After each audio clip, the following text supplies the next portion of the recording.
Colgate Total, Sensodyne complete protection. இது ரெண்டுமே ஆர்டினரியாக யாராச்சும் வெளியில் பார்த்தாங்கன்னா டோட்டல் கம்ப்ளீட்டுன்னு வேர்ட்ஸை பார்த்தோன்னே வாயில் இருக்கிற எல்லா பிரச்சனைக்கும் இது ஒரு தீர்வு அப்படின்றது தான் ஃபஸ்ட்டு மைண்ட் செட் வரும். ஸோ அதை இது மீட் பண்ணுதா அப்படின்னு வாங்க இந்த வீடியோவில் பார்க்கலாம். ஃபஸ்ட்டு கோல்கேட் டோட்டல் பற்றி நம்ம தெரிஞ்சுக்கலாம். இதில் இன்க்ரீடியன்ஸில் பார்த்தீங்கன்னா டைட்டனியம் டை ஆக்சைடு இருக்குது. ஸோ வைட்டனிங் எஃபெக்ட் கொஞ்சம் ப்ரொடியூஸ் பண்ணும். டெட்ரா சோடியம் பைரோஃபாஸ்பேட் இருக்குது, பிளாக் ஃபார்ம் பண்ணாமல் தடுக்கும். அப்புறம் பேசிக்கான சோடியம் ஃப்ளோரைடு இருக்குது. So anti cavity action produce பண்ணும். அப்புறம் ஜிங்க் சிட்ரேட் இருக்குது. ஸோ ஆன்டி மைக்ரோபியல் ப்ராப்பர்ட்டிஸும் இது ப்ரொடியூஸ் பண்ணும். இதுவே சென்சடைன் கம்ப்ளீட் ப்ரொடெக்ஷனோட ஆக்ஷன் என்னன்னு பார்க்கலாம். இன்க்ரீடியன்ஸில் பார்த்தீங்கன்னா பொட்டாசியம் நைட்ரேட் இருக்குது, சென்சிட்டிவிட்டி வராமல் பாதுகாக்கும். சோடியம் ஃப்ளூரைடு இருக்குது, ஆன்டி கேவிட்டி ஆக்ஷன் ப்ரொடியூஸ் பண்ணும். டைட்டனியம் டை ஆக்சைடு இருக்குது, அதே மாதிரி தான். ஸோ கொஞ்சம் வைட்னிங் எஃபெக்ட் ப்ரொடியூஸ் பண்ணும். சோடியம் ஹைட்ராக்சைடு இருக்குது, கொஞ்சம் வைட்னிங் எஃபெக்ட் ப்ரொடியூஸ் பண்ணும். ஸோ ஓவராலாக இது ரெண்டுத்தையும் கம்பேர் பண்ணி பார்த்தீங்கன்னா இதில் சென்சிட்டிவிட்டி கவர் ஆகாது, இதில்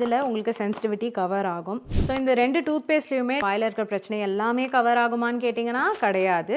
எந்தெந்த பிரச்சனைக்கு எந்தெந்த டூத் பேஸ்ட் யூஸ் பண்ணலான்னு என் வீடியோஸை பார்த்து தெரிஞ்சுக்கோங்க.